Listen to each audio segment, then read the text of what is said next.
अस्सलाम वालेकुम students. Okay students, हम 10th क्लास की बायोलॉजी का chapter number 3 that is coordination and control उसको डिस्कस कर रहे थे। हमने अपने प्रीवियस वीडियो में द प्रोसेस ऑफ हेयरिंग को डिस्कस किया।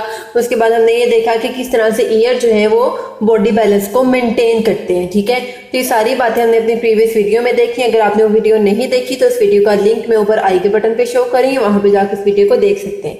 आज का टॉपिक स्टार्ट करते हैं, that is endocrine system. Endocrine system क्या होता है, क्या ये कौन से फंक्शंस परफॉर्म करता है, कौन कौन से इसमें कंपोनेंट्स होते हैं, किस तरह से ये अपना फंक्शन जो है वो कंप्लीट करता है, ये सारे टॉपिक हम अपनी आज की वीडियो में ही पढ़ेंगे। तो सबसे पहले हम पढ़ते हैं कि एंडोक्राइन सिस्टम होता क्या है। तो वो सिस्टम जो हमारी बॉडी की ग्रोथ को, अब आप देखें कोई भी बॉडी है, ठीक है, वो ग्रो कर रही है, उसमें रिप्रोडक्शन हो रही है, उसमें ब्लड ग्लूकोज जो है वो मेंटेन हो रहा है, ब्रीथिंग का प्रोसेस मेंटेन हो रहा है, मॉलिक्यूल्स की रीअब्जॉर्प्शन हो रही है, ठीक है, इसी तरह से यूरिन फॉर्मेशन होती है, डाइजेशन होती है।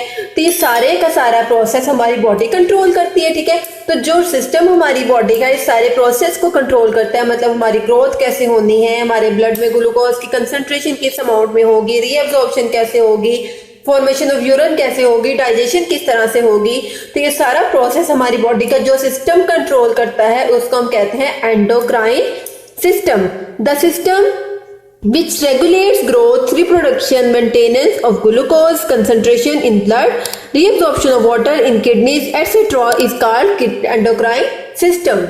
ठीक है, इसके बाद अगर हम देखें कि दिस सिस्टम यूजेस केमिकल्स। अब ये सिस्टम काम कैसे करेगा, ये केमिकल्स को यूज करेगा, ये जो कि क्या करेंगे, कम्युनिकेट करेंगे विद इट्स इफेक्टर्स, मतलब कि इफेक्टर्स के साथ कम्युनिकेट करेंगे, उनसे बातचीत करेंगे, उनके साथ जो है वो जिस तरह आप देखें कि हमने किसी से कोई चीज लेनी है, किसी से कोई चीज देनी है, तो हम उससे जो है वो बात करते हैं। पहले कोई चीज बेचनी है हमने, ठीक है, या कोई चीज खरीदनी है तो उससे पहले हम बात करते हैं, फाइनल करते हैं, फिर सारा कुछ होता है।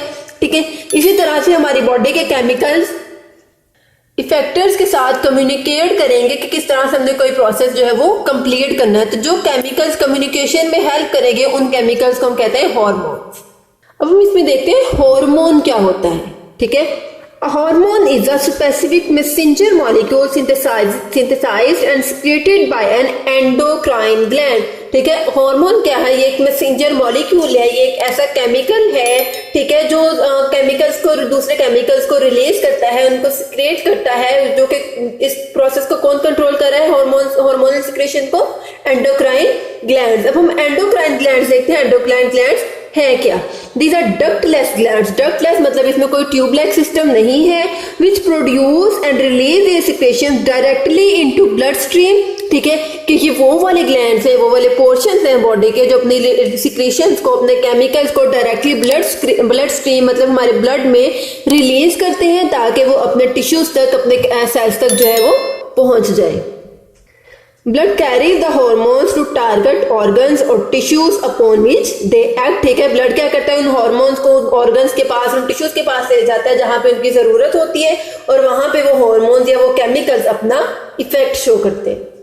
इसके बाद हम नेक्स्ट टॉपिक पढ़ेंगे, that is important endocrine glands. अब हम इसमें कुछ ग्लैंड्स की बात करेंगे कि कौन से ग्लैंड्स हैं, किस तरह की सिक्रेशंस करते हैं, कौन से हार्मोन्स रिलीज करते हैं, और वो हार्मोन्स क्या फंक्शन परफॉर्म करते हैं, ये सारी चीजें हम इसी टॉपिक में पढ़ेंगे। ठीक है, सबसे पहला हम इसमें जो ग्लैंड पढ़ेंगे दैट इज पिट्यूटरी ग्लैंड। ठीक है, पिट्यूटरी ग्लैंड क्या है, सबसे पहले हम इसकी शेप देख लेते हैं, इसका जो है वो लोकेशन देख लेते हैं। इट इज पी शेड, मतलब कि मटर के दाने की तरह बहुत छोटा सा ग्लैंड है, attach to the hypothalamus of brain. अब हाइपोथैलेमस क्या है, ब्रेन का एक पार्ट है। अगर आपको याद हो, हमने इसी चैप्टर में ब्रेन का स्ट्रक्चर भी पढ़ा था।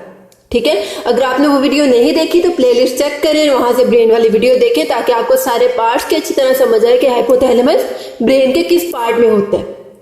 Many hormones of pituitary gland influences the secretions of other endocrine glands। Pituitary glands के बहुत सारे हार्मोन दूसरे एंडोक्राइन ग्लैंड्स को भी जो है वो इफेक्ट करते हैं, उनको इन्फ्लुएंस करते हैं। इसके बाद हम इसमें देखेंगे लोब्स ऑफ पिट्यूटरी ग्लैंड के, पिट्यूटरी ग्लैंड के कितने लोब्स हैं या कितने उसके पार्ट्स हैं। तो अगर हम पिट्यूटरी ग्लैंड के लोब्स की बात करें तो यहाँ पे दो लोब्स आते हैं, एंटेरियर लोब और पोस्टेरियर लोब। एंटेरियर लोब क्या होता है, पोस्टेरियर लोब क्या होता है, हम इन दोनों को 1 बाय 1 पढ़ते हैं। सबसे पहले हम इसमें पढ़ेंगे एंटेरियर लोब। ठीक है, it produces many hormones such as. अब एंटेरियर लोब क्या करता है, मतलब कि जो फर्स्ट लोब है, जो बाहर वाला लोब है, साइड वाला है, ठीक है, उसको हम क्या कहते हैं, एंटेरियर लोब। ये दो हॉर्मोन्स रिलीज करता है। नंबर 1 है हमारे पास somatotropin hormone, number 2 is thyroid stimulating hormone, इसको हम TSH शॉर्ट फॉर्म भी कह देते हैं। ठीक है कि थायराइड स्टिमुलेटिंग हार्मोन क्या है, सोमैटोट्रोपिन हार्मोन क्या है। स्टूडेंट्स आप ये बात याद रखें कि ये जो टॉपिक है इसमें जो हार्मोन्स हैं इनके बहुत सारे शॉर्ट क्वेश्चंस बनते हैं, बहुत सारे MCQs इसमें से बनते हैं हार्मोन्स पे, क्योंकि हमने इसमें ग्लैंड्स पढ़ने हैं, ग्लैंड में डिफरेंट हार्मोन्स को पढ़ना है। तो हार्मोन का आपको जो है वो अलग एक शॉर्ट क्वेश्चन में स्ट्रक्चर उसका वो फंक्शन भी पूछ सकते हैं कि इस हार्मोन का क्या फंक्शन है। वो आपको सोमैटोट्रोपिन हार्मोन का पूछ सकते हैं, वो आपको थायराइड स्टिमुलेटिंग हार्मोन का पूछ सकते हैं। तो आपने इसको इस तरह से अंडरस्टैंड करना है, इस तरह से याद करना है कि आपको ये भूले ना। नंबर 1 हम इसमें पढ़ेंगे दैट इज सोमैटोट्रोपिन हार्मोन। सोमैटोट्रोपिन हार्मोन को हम एक और नाम देते हैं दैट इज ग्रोथ हार्मोन। या आपको MCQs भी आ सकता है कि ग्रोथ हार्मोन कौन सा है या सोमैटोट्रोपिन हार्मोन का दूसरा नाम क्या है। ये इसको हम ग्रोथ हार्मोन क्यों कहते हैं, क्योंकि हमारी ग्रोथ में जो है अपना फंक्शन परफॉर्म करता है बॉडी की ग्रोथ में। ठीक है, मतलब कि हार्मोन रिलीज करेगा तो बॉडी की ग्रोथ जो है वो प्रॉपरली होगी। इस हार्मोन के कम रिलीज होने से, ज्यादा रिलीज होने से कुछ डिजीजेस हो सकती हैं, कुछ बीमारियां हो सकती हैं। अब वो कौन कौन से, अब हम उनको 1 बाय 1 देखते हैं। सबसे पहले हम इसमें देखते हैं ड्वार्फिज्म। ड्वार्फिज्म क्या है? If the production of somatotropin hormone is diminished during growing age. ठीक है, डिमिनिश का मतलब होता है खत्म हो जाना, कि जो सोमैटोट्रोपिन हार्मोन की प्रोडक्शन मतलब उसका जो बनने का प्रोसेस है वो अगर खत्म हो जाए, रुक जाए। ठीक है, क्या होता है आप सपोज देखिए कि एक चीज है वो प्लांट है, हमने उसको ग्रो करवाना है, बड़े करना है। ठीक है, तो हम उसको पानी देंगे प्रॉपरली, उसको प्रॉपर सनलाइट मिलेगी तो ही ग्रो करेगा। अगर हम उसको ये चीजें नहीं देंगे तो अल्टीमेटली वो या तो वहीं पे रुक जाएगा या उसकी डेथ हो जाएगी। इसी तरह से जो अगर जो है सोमैटोट्रोपिन हार्मोन की प्रोडक्शन रुक जाए, खत्म हो जाए, तो आपने देखा होगा जो बोने होते हैं ये इसी वजह से होते हैं, क्योंकि इनमें जो है वो सोमैटोट्रोपिन हार्मोन की प्रोडक्शन रुक जाती है। तो इसकी वजह से इनकी ग्रोथ में जो है वो वहीं पे डिक्रीज होना शुरू हो जाते हैं, इनकी ग्रोथ वहीं पे स्टक हो जाती है, रुक जाती है। तो इस कंडीशन को हम कहते हैं ड्वार्फिज्म। इसके बाद सेकंड कंडीशन हम इसे पढ़ेंगे दैट इज जाइजेंटिज्म। जाइजेंटिज्म जाइजेंट से निकला है, जिसका मतलब होता है जिन या बहुत बड़ी जिसामत वाला कोई शख्स। ठीक है, तो ये ड्वार्फिज्म का ऑपोजिट है। ड्वार्फिज्म हमने देखा कि सोमैटोट्रोपिन हार्मोन की प्रोडक्शन रुक गई, लेकिन अगर सोमैटोट्रोपिन हार्मोन जो है वो बहुत ज्यादा प्रोड्यूस हो रहा है ग्रोइंग एज में, मतलब जब ग्रोथ की एज होती है 10 से 20 साल की उम्र में, तो बहुत ज्यादा प्रोडक्शन हो रही है सोमैटोट्रोपिन हार्मोन की। तो इस प्रोडक्शन की वजह से बॉडी बहुत ज्यादा लंबी होना शुरू हो जाएगी, ओवरवेट होना शुरू हो जाएगी, मतलब कि अब नॉर्मल कंडीशन आ जाएगी, जिस कंडीशन को हम क्या कहेंगे जाइजेंटिज्म। ठीक है, इसके बाद हम नेक्स्ट पढ़ते हैं दैट इज एक्रोमेगली। एक्रोमेगली क्या है? एक्रोमेगली बॉडी की वो कंडीशन है ग्रोइंग एज में, जब जो है जहां पे मतलब ग्रोइंग एज तो खत्म हो गई, जो है बॉडी की ग्रोथ कंप्लीट हो गई, लेकिन ग्रोथ कंप्लीट होने के बाद भी अगर सोमैटोट्रोपिक हार्मोन की प्रोडक्शन होती रहे, ये प्रोड्यूस होता रहे, तो क्या होता है इंटरनल ऑर्गन्स या बॉडी की एक्सट्रीमिटीज मतलब कि बॉडी के साइड वाले जो ऑर्गन्स होते हैं, हाथ पाँव, ये हमारे जॉ बोन्स जो होते हैं, ये बढ़ना शुरू हो जाते हैं, मतलब इनका साइज इनलार्ज होना शुरू हो जाता है। इस कंडीशन को हम कहते हैं acromegaly. If somatotropin is excessively produced after growing age. ठीक है, मतलब ग्रोइंग एज के बाद अगर बहुत ज्यादा प्रोड्यूस हो रहा है, internal organs and body extremities alone grow large. ठीक है, इंटरनल ऑर्गन्स लार्ज होते हैं, बॉडी की extremities. Such person will have large hands, feet and jaw bones, मतलब बहुत ज्यादा लंबे हाथ होंगे, पाँव होंगे, और जो जॉ बोन्स उनके जबड़े की हड्डी होगी बहुत ज्यादा जो बड़ी होगी, उनके नॉर्मल साइज की नहीं होगी। ठीक है, मतलब कि ये भी कहे कि अब नॉर्मल कंडीशन है कि बाकी बॉडी तो ठीक है, बाकी बॉडी में तो ग्रोथ ठीक है, लेकिन जो ये वाले पोर्शन है बॉडी के इसमें ज्यादा ग्रोथ हो रही है, इस कंडीशन को हम कहते हैं एक्रोमेगली। एंटीरियर लोब में हम सेकंड हार्मोन पढ़ेंगे that is thyroid stimulating hormone. ठीक है, क्या करेगा? It stimulates thyroid gland to release its hormone. के थायराइड ग्लैंड को स्टिमुलेट करेगा, उसको इस तरह से सेट करेगा कि वो थायराइड हार्मोन्स को या अपने हार्मोन्स को, जो हार्मोन्स उसे रिलीज करने हैं, उन हार्मोन को रिलीज करे ताकि वो अपना फंक्शन परफॉर्म कर सके। यहां तक हमने पढ़ लिया इंटीरियर लोब। अब हम पिट्यूटरी ग्लैंड का सेकंड लोब पढ़ते हैं that is posterior lobe. Posterior lobe क्या है? The posterior lobe of pituitary gland stores and secretes two hormones. ये दो हार्मोन्स को रिलीज करता है that is vasopressin and oxytocin. These hormones are produced by hypothalamus, मतलब ब्रेन के hypothalamus से हार्मोन्स रिलीज होते हैं। अब ये हार्मोन्स क्या है, वैसोप्रेसिन क्या है, ऑक्सीटोसिन क्या है, किस तरह से फंक्शन परफॉर्म करते हैं, हम इन दोनों को वन बाय वन देखते हैं। नंबर 1 हम इसमें पढ़ेंगे वेसोप्रेसिन। वेसोप्रेसिन क्या है? Vasopressin increases the rate of reabsorption of water from nephrons. क्या करता है कि नेफ्रॉन से वाटर के रीअब्जॉर्प्शन को इंक्रीज कर देता है। मतलब कि रीअब्जॉर्प्शन कहाँ पे हो रही है? नेफ्रॉन में। ठीक है, नेफ्रॉन क्या है? बॉडी का वो पार्ट है जो यूरिन फॉर्मेशन में हेल्प करता है। किडनी में होता है ये। ठीक है, तो किडनी में क्या होता है, जो नेफ्रॉन्स होते हैं उसमें बॉडी की बहुत ज्यादा रीअब्जॉर्प्शन जो होती है उसको इंक्रीज कर देते हैं। अब बॉडी में दो कंडीशन पड़ते हैं कि जब हमारी बॉडी में लो अमाउंट ऑफ वाटर हो तब क्या होगा, जब हाई अमाउंट ऑफ वाटर हो तब क्या होगा। सबसे पहले हम देखते हैं लो amount of water.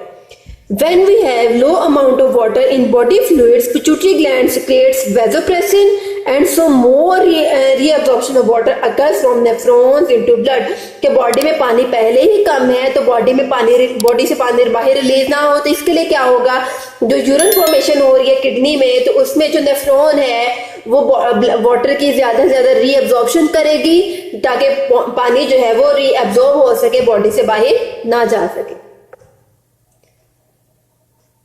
Blood retains water and less amount of urine is produce. Water जो है ब्लड में आ जाता है और थोड़ा यूरिन जो है वो प्रोड्यूस होता है। इसके बाद अगर हम देखते हैं मोर देन नॉर्मल वाटर, कि अगर बॉडी में पानी बहुत ज्यादा है तो क्या होगा।